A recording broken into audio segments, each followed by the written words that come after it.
I love Dr. Seuss. I love everything about him and all the things, the people that continued writing books after him.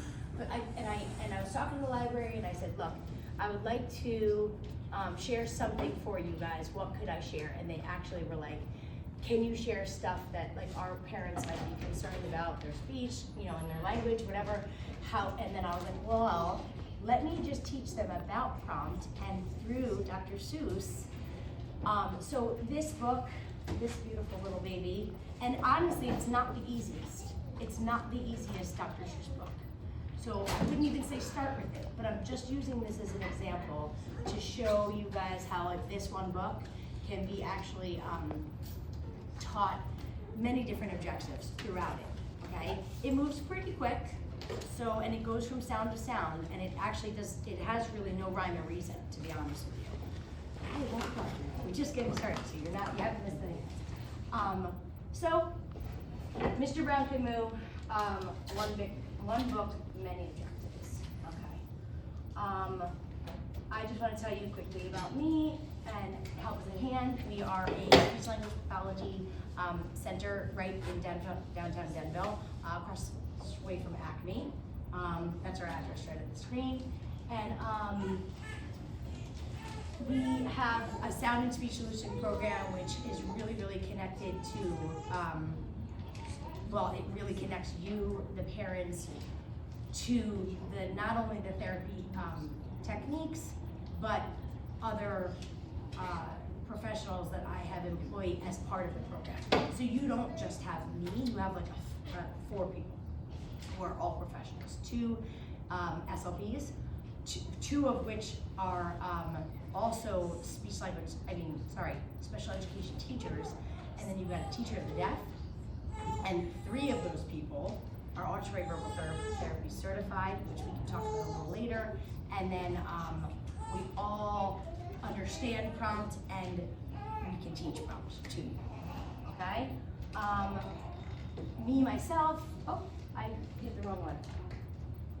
I went to UConn, I went to Montclair State for my graduate, so that's my alma mater, and I have 23 years of experience. I can't believe that that's the number. For 19 years I worked at Bergen County Special Services, and then I moved into Denville, which actually kind of prompted me to work with the Denville School District, so I got a chance to really be in the school district and understand how they all work.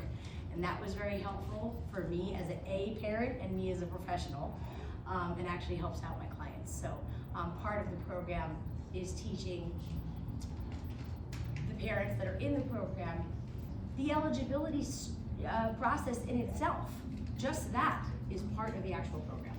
And then I opened Help Is at Hand in 2019. So we're 5 years strong, and I'm doing my dream job.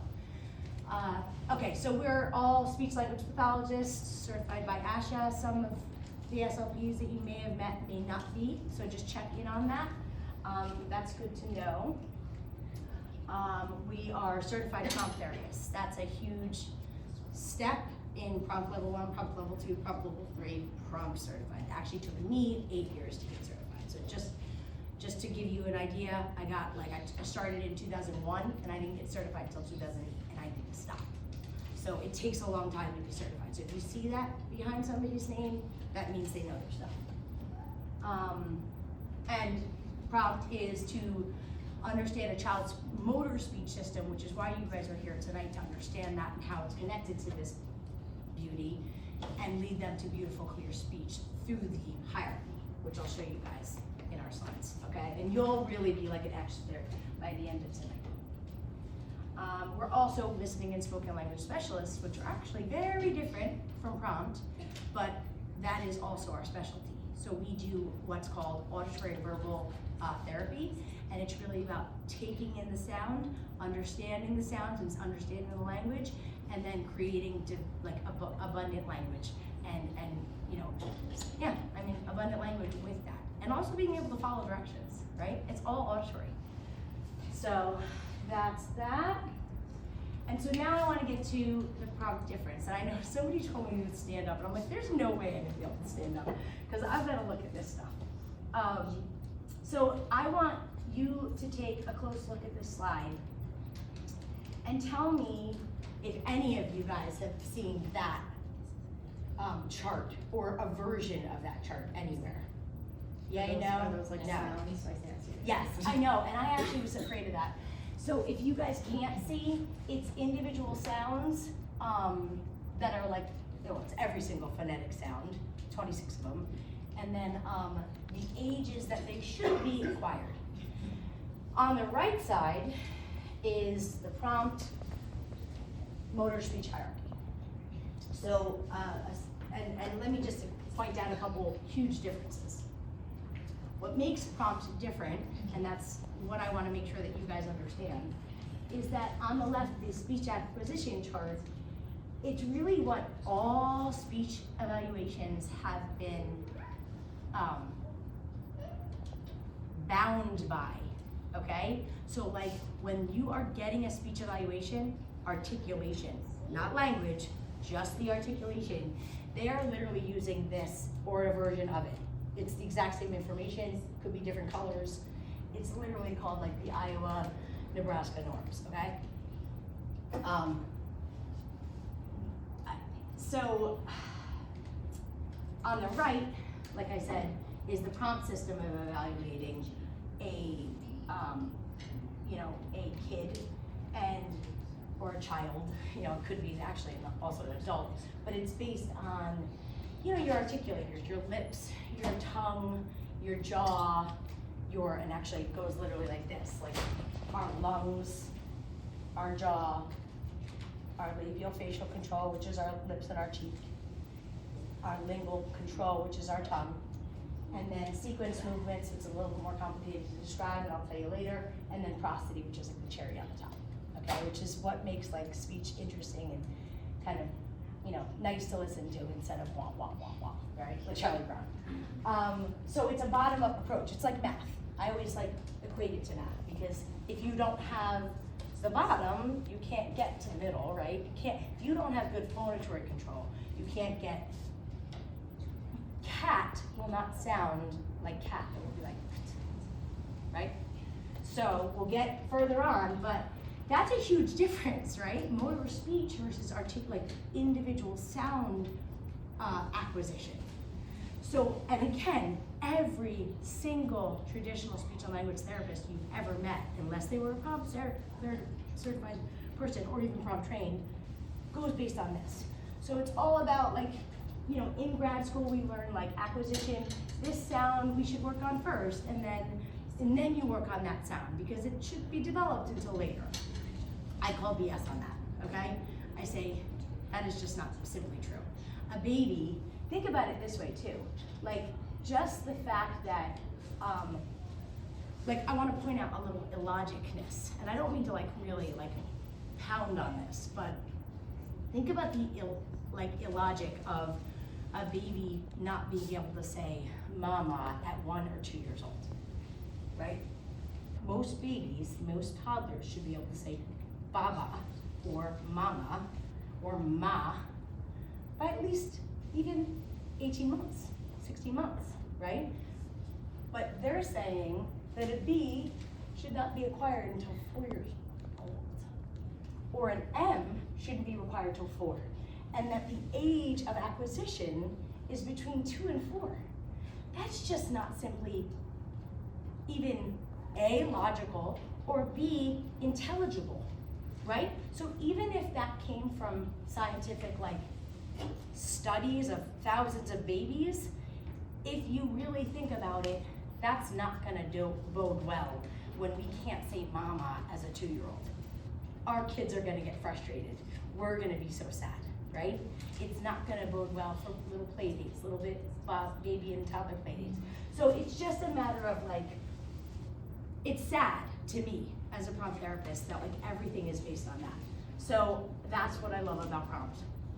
That's why I love it so much, because we are dealing with what needs to be done based on intelligibility of speech and function, right? How our kid is functioning with their little kid friends, or functioning with grandma, or mom or dad or brother, right? Like if they can't be understood, I don't give a flying you know what this says. It's not okay, right? We've got to build it up from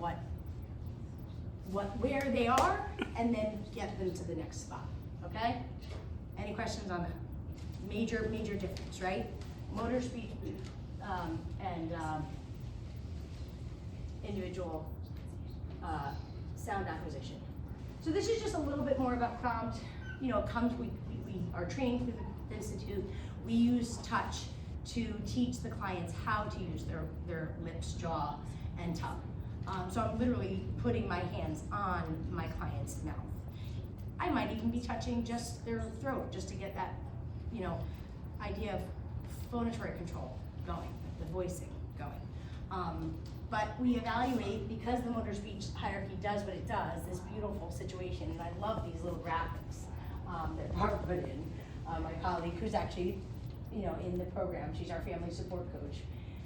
It builds the area of intervention and practices the movements to build motor speech memory, because that's what we need. We need to like teach individual movements, but that will build redundant like practice. Like, okay, I know how to say mom because I've been practicing that movement over and over and over again with Miss Jamie or whatever. So it starts with breath, right? Then goes, and you begin at the bottom, then goes to jaw, labial facial control, tongue movement, and that little gear thing, I think that's genius. And she's not even a prompt therapist, but it's genius. That's when everything's working together. Sequence movements is like everything working together. I came up with a really cool, or saw a really cool moment today. Can you give me some water real quick? Thank you so much. Because this little boy said to me today, he actually is pretty much what we would call nonverbal. You know, we more empathetic SLPs would call it like limited verbal. But he said toy today, and he's only like 6 or 7 sessions in. And I was like, yes. And I said to Dad, I was like, can I videotape this moment? And he actually gave me permission to show it to you guys maybe later on. But toy is a great example of sequence movement. Dropping the jaw, T is the lingual control, dropping the jaw, oi, right? So forward, then back. That's it, boom, that's sequence movement. So, I mean, you see how complicated this is and how it's like not just about individual sounds, but it's about movements. And like when we talk about like Mr. Brown can move, a lot of these are pretty darn complicated. Blur, slur, that's crazy, but that's a really good complicated, sequence movement and lingual control word. So we're gonna do a little scavenger hunt in a bit. Thank you so much. So I think I covered everything from that slide. We'll just see if I see anything else. Yep, got it. Okay, so again, this is the same graphic, but I just wanted to point out that, you know, it's a little bit of a closer up. This lady right here, like this image shows that what it would look like for a clinician to be helping a little boy with jaw stability. So your kids might not, that you're thinking of, or, you know, or a friend's kid, might not even have jaw problems, right? They might be up and down, jaw grading very nicely, level 1, level 2, level 3, level 4, which is exactly how we discuss it as a prompt therapist, like level 1, level 2. So I just want to turn my back for you because I want you guys to read this. And as I do this, I want you guys to all just silently make those sounds so that you can feel your jaw and where they are, okay? So, so because we identified that that's where the boy needs probably all the lexicon and all the words that this little boy is working, redundantly practicing, is based on jaw control. So level 1 would be like E. So just say E in your head, or you know, you can say it out loud if you want to, and just feel where your jaw is. E, that's level 1. It's also hit, like it, or hit, right? Level 2 would be like like as in head. You're just dropping it slightly. But if your kid doesn't have good jaw control, it might be like head, right? It might automatically turn into an ah. But if they have good jaw control, it'll stay an okay? Level 3, ah, as in hat, or apple. And level 4 is the furthest or the widest is like as in hot, right? Or actually O. I didn't type that in, but O is also the widest, you know? So if you, for example, see your kid saying like he says go, but he's saying like go. And he's not really holding it open long enough, timing-wise, to make it a good O, then he's got jaw issues and labial facial control issues. So a lot of times a prompt therapist is looking at actually every time, is looking at 3 different levels at the same time, pretty much. When I pick lexicon for my clients, I'm like, all right, number 1 problem, number 2 problem, number 3 problem. It's not always pretty and neat like that. Sometimes it's like number 1 problem, number 2 problem, number 3 problem. But that's way beyond the pale of, what I want you guys to even understand, right? But we always are considering all the systems and how they work together, okay? Any questions on that? Okay. All right, so here we are with Dr. Seuss. So I kind of want to just take a look at, and I literally took a picture of this because I was like, you guys aren't going to see this too, but you can see it. So just even in the front page, let's take a look at these weirdo words and sounds. And, we actually call them onomatopoeias. So an onomatopoeia is just the name of a sound. Like tick-tock, tick-tock is actually the name of that sound. Like what a clock makes, what does a clock make? It makes tick-tock. So that's what Dr. Seuss is doing, and that's why it's called the Book of Wonderful Noises, because that's what they are. So, without going into it too deep, what is cool about this book is that you can have them kind of practice making these sounds, but if they're not making the sounds correctly, it's okay. It's just a matter of knowing which sounds you guys should hone in on, and so that's what we're gonna do. So let's talk about, I wanna follow this really closely so I don't skip too fast. So let's start at the bottom of the hierarchy, breath control, right? Can anyone see a fun sound that would build breath control? Look at it and just kind of think about it. That would build this motor speech skill. If you don't know, it's okay, but just look. Breath control. See anything? Shout it out if you know it. Mm-hmm. All of us, you're right in that everything needs breath control, but just the, where is it? Whoo. A kid who might say, ooh, doesn't have good breath control. So you have to listen very carefully, and you have to have a trained ear, are they actually using the breath before the ooh? Do they know to take a breath? Our kid had that issue. She would talk a lot. Didn't sound good, but it would also run out at the end of the phrase. And she'd sound like Mickey Mouse, at the end of the phrase. It was because she didn't have good breath control. So she spoke maybe more than one of the kids you're thinking about right now, right?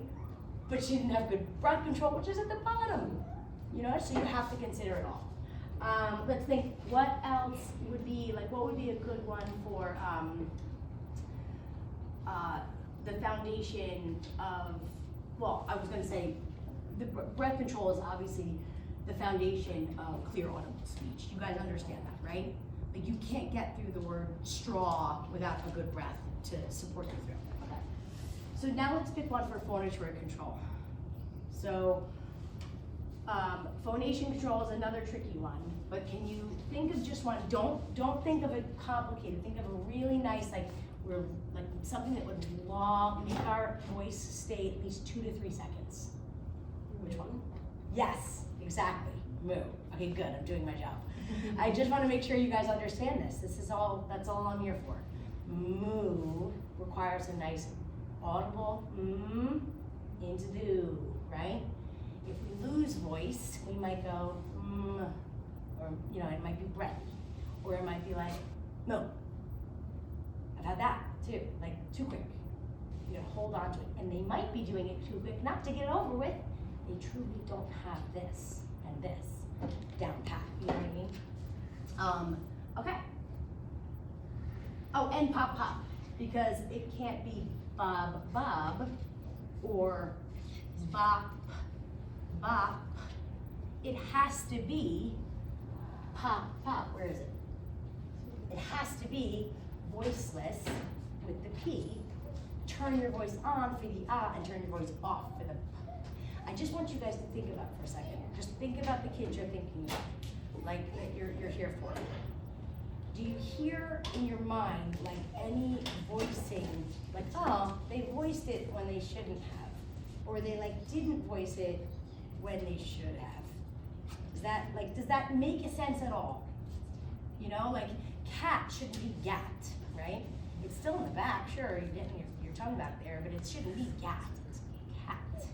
So, and actually, to be fair, this is kind of what we're talking about a little bit, is sequence movement. It's like, can you turn on your voice on and off during the course of a full audible word? Okay.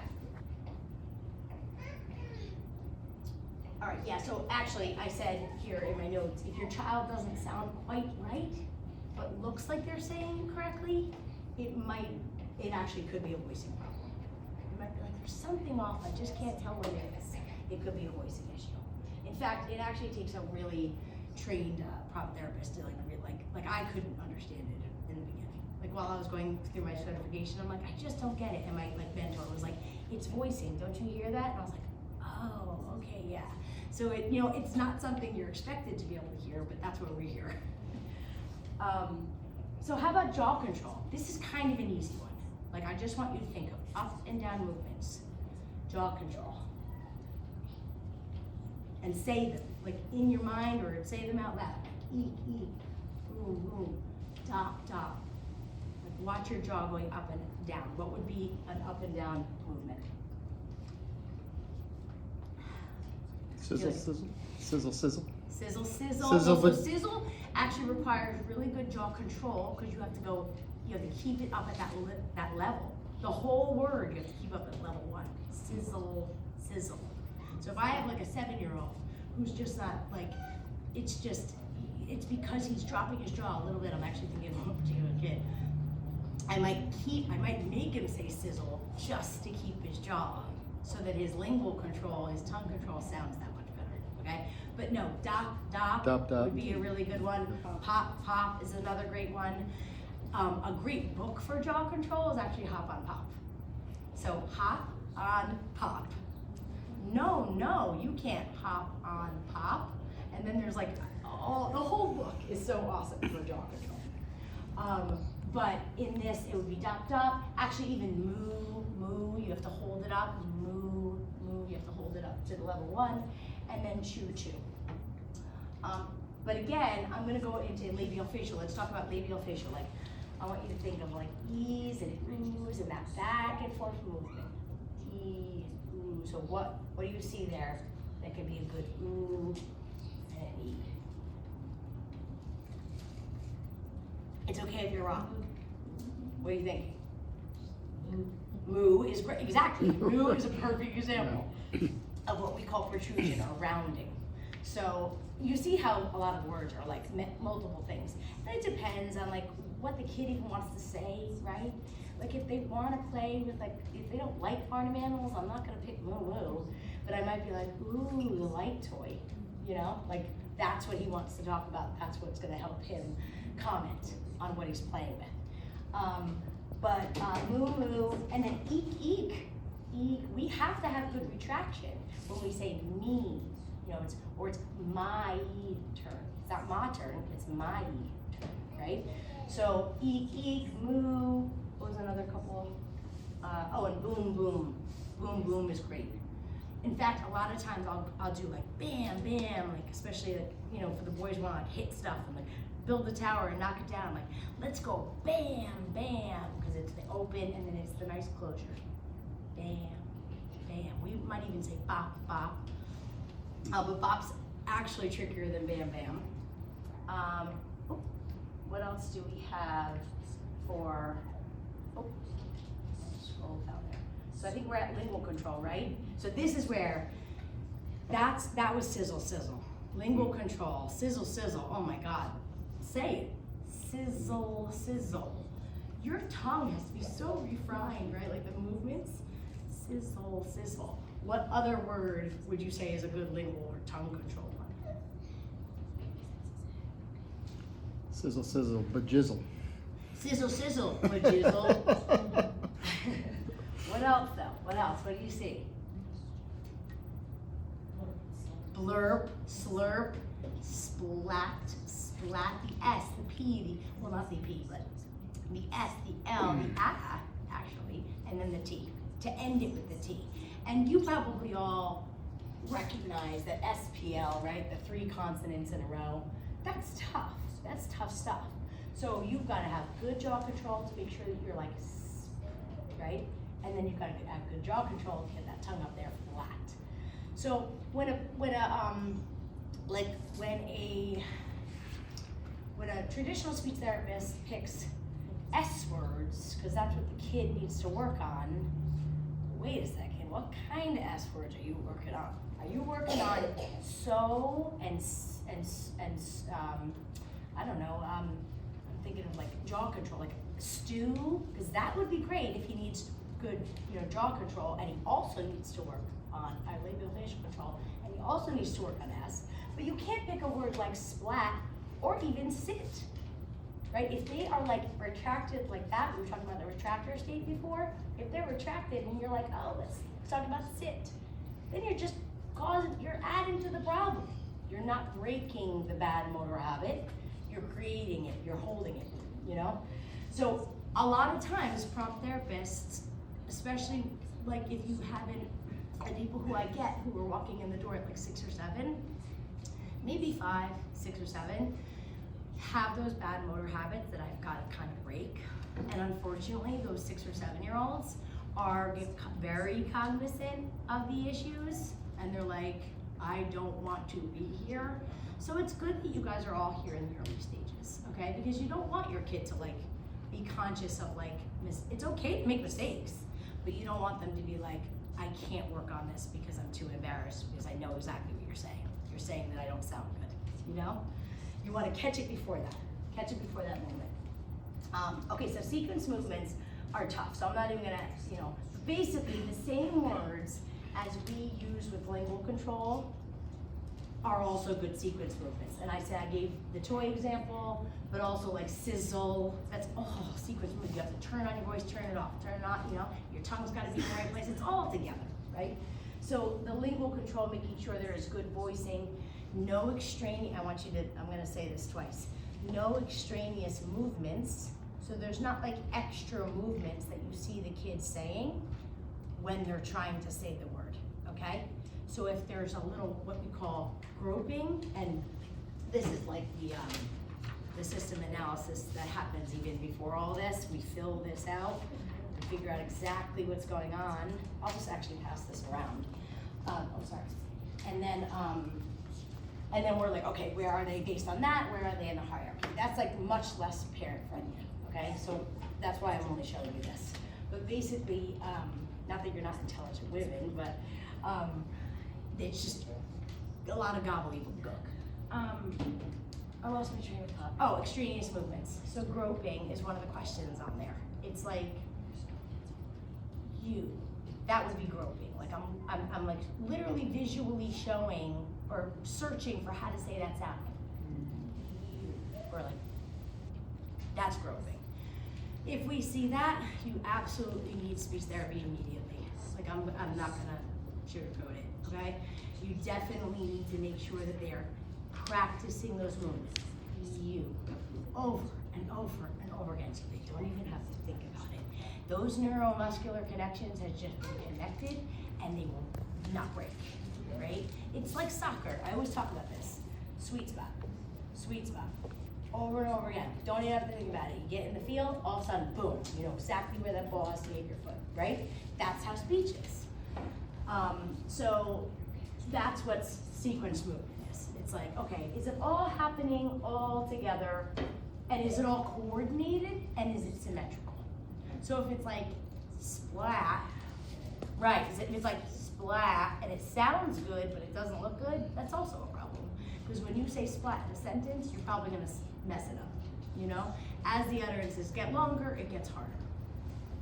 So, but another good, like grum, grum is good sequence movement example. Tick tock, clock, which is actually later in the book and it's not there. So prosody, that's the cherry at the top. Like, do you guys already know, basically, just what prosody is? It's like intonation. It's that sing-song tone in our voice. It's that motherese that we all use, right? It's like, oh, you're such a cute little baby. Like prosody is what makes speech sound nice to listen to. No matter what the language is, a lot of, different languages have different prosodic features. But if we, oh goodness, if we don't have prosody, our sound, our speech will sound like this, or it will sound like this. Like if we don't know when to pause, and then there's also like just phrasing and timing, taking breaths. I've had clients just come to me just straight, like he just goes on and doesn't know when to stop. Like we're right at the top, right at prosody, Yeah, so you can make the case that all utterances your child should have good prosodic features and good intonation, right? So even like mama, it shouldn't be like mama. It should be like mama, you know what I mean? It should be like, or ma, like even if it's up. So again, even at the youngest ages, we should pay attention to all of this, which makes another case to not do sound acquisition, because they're not even talking about that. And my kid did not even get eligible for speech services, because they were like, she can say be, get, ka, and ta, and da. I'm like, yeah, but she's running out of air. You can't understand her at the end of 2 words. And they're like, but that's not on the chart. And I'm like, it doesn't matter. Her friends and her teachers don't understand her. So I had to fight, you guys. I had to fight. And I was here in this town and I had to fight. And they knew who I was, you know what I mean? So it's not an easy process. So I don't, I've worn both hats. And in fact, 3 out of the 4 team members that are on Sound and Speech Solution have worn both hats, just so you guys know that. That's it for that one. And then, oh, this one's pretty cool. How are we on time? All right, I think we're good, because I only have like basically 2 more slides left. So prompt therapy also, what is another awesome thing for this one, and I'll stand for this, because this is an important piece. Prompt therapy is very different also from traditional therapy, because we really truly consider like 3 main, what they call domains: social emotional domain of the child or the person. And I keep saying child, but I've had adults and I've had teenagers. Cognitive linguistic, physical sensory. So we really have to pay attention to like, what do they need to understand cognitively and linguistically, and we pick the lexicon and the targets based on that. So if like the social worker's like, or that's a bad example, if the academic teacher is like, I don't know, she just can't, she just keeps skipping over numbers and she's not getting it, I might pick that as my target, but like focus only on like the jaw control of every single number or whatever, you know what I mean? So we have to consider, that's like a really dumbed down example, but that's like cognitive linguistic. Or if like the kid's not commenting, I'm like, oh, okay, that's the linguistic target we need to work on. Ooh, wow, like that's so cool. Like if he said, you know what I mean? So I'll pick those words in that area of cognitive linguistic. So it's perception, sensation, discrimination, recognition, and concept formation. Physical sensory is, we really pay attention to where the kid is at, like physically. Like are we in, you guys ever heard the zones of regulation? That's what we follow at Help Is at Hand, is like where the kid's at physically and also emotionally. Like if I'm in the green zone, I'm ready to learn, ready to talk, ready to listen. But if I'm in the red zone and I'm like so angry and I'm completely out of control, I can't do anything. What do I need to do as the parent, as the caregiver, as the therapist to get them back into the green zone so we can continue to work? So we're not just gonna like push. We are not behavioral therapists. I'll repeat that. We are not behavioral therapists. So we work around the problem rather than being like, you can't do that, because we're human and they are too. So we have to like pay attention to this. And then social emotional, how we're feeling, and also what we need to do socially. Again, commenting, things like that. And interpersonal relationships, like our interpersonal interactions, if that's the lacking part, every lexicon I'm gonna do is gonna be like, I wanna take a turn. Turn might be my focus, or I want. But that sentence is what I pay attention to. So that's what's really good about prompt, is like we really, I mean, I'm not just saying that, we really create our lexicon based on this. So typically when you see a prompt therapist, they're not the table sitters. You know, they're not doing the cards. They're like jumping on the balls and rolling, they're making Play-Doh, things like that. And that's basically all for prompt. And then basically somebody was like, oh, you should probably talk about who it's good for and like what's your parent role. So, and this is very honest, so if it insults you in any way, I feel like when I typed it, I felt like somebody might be insulted by that, but I'm saying it anyway. Our best clients are the people who are willingness to learn, right? And to be coached. And you have to be intrinsically willing to be coached. You can't just be like, oh, I'm willing to be coached, and I'm not gonna listen to anything that she says. You know, I've had those parents that are like, I'm gonna, and then they like talk over me, or they like talk to their kid while I'm trying to like create chaos, because chaos is what needs to be created in that moment. But also active participation in your child's therapy and the parent training portal and on all the calls that we provide. So I mentioned that before, I'm glad I did, because now you know what I'm talking about. So it can't just be like a passive role. Like our best clients are those people. We've had other kinds of clients, it's taken them longer, but our best clients are the ones that are involved. Wouldn't you say, Michael? Like it's kind of, yeah, it's that way. And then the clients, like the actual client who's receiving the prompt therapy is obviously needs to be, let's be honest, they need to be accepting of touch on your face, right? If we have to work towards that, fine, sure, we can work towards that. But like, you know, it's best if they, you know, have the ability to not be aversive to it. There's nothing really, there's a lot you can do about it, but if you walked into our doors and that was not the case, we could get you there, you know what I mean? That the child is intrinsically driven to communicate rather than just passive. Like I just wanna I don't care about actually communicating with you, but again, I say that with a caveat, like we can work with those kids.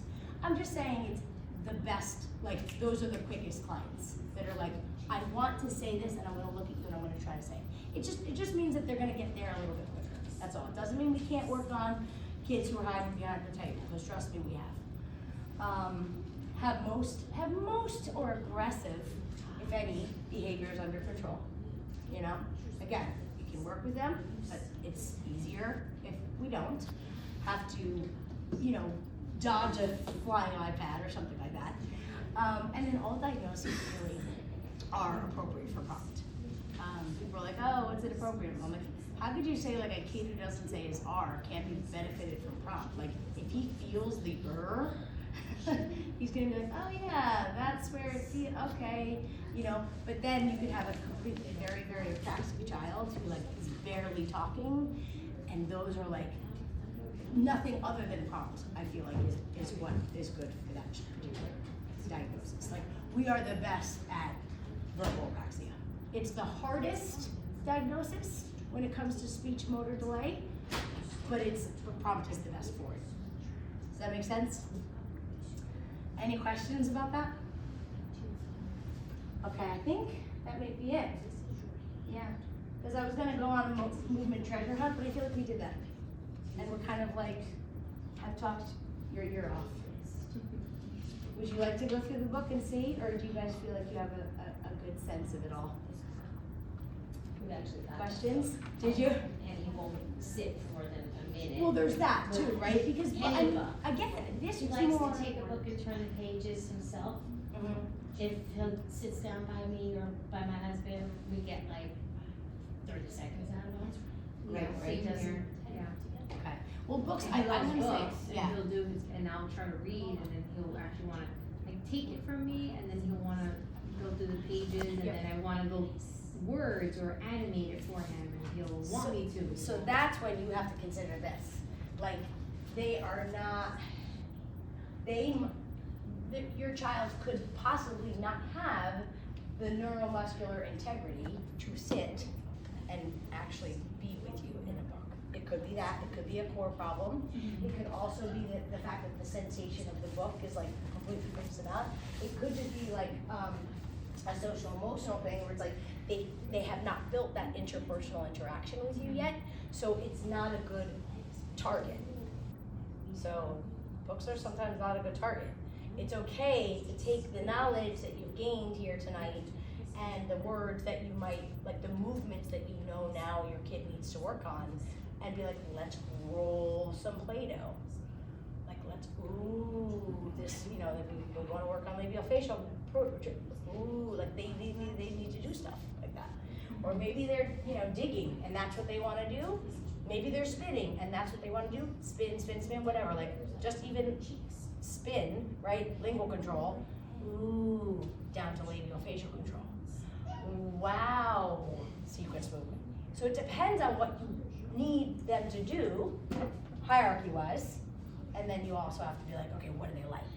And again, that's what makes a prompt therapist different. I'm glad that you guys brought that up. Anything else that like is inhibiting your interactions with your kids? Because that's kind of like, I wanted to just make sure that you guys didn't have any remaining questions.